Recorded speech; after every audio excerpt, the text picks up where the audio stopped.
Hey everyone, just doing a CT manifold on an AF05. Just a quick tip. Anytime you get one, the castings, they're never perfect. The price is right on them.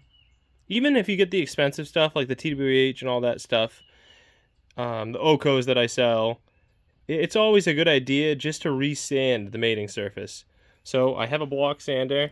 I got it from when I painted the house, and it keeps it nice and flat.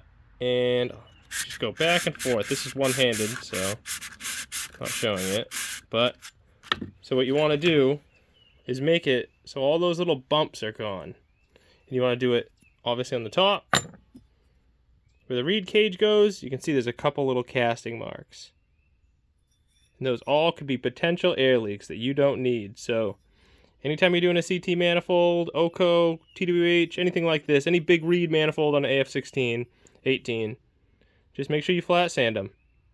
Alrighty, that's a quick tip of the day. Have a good one.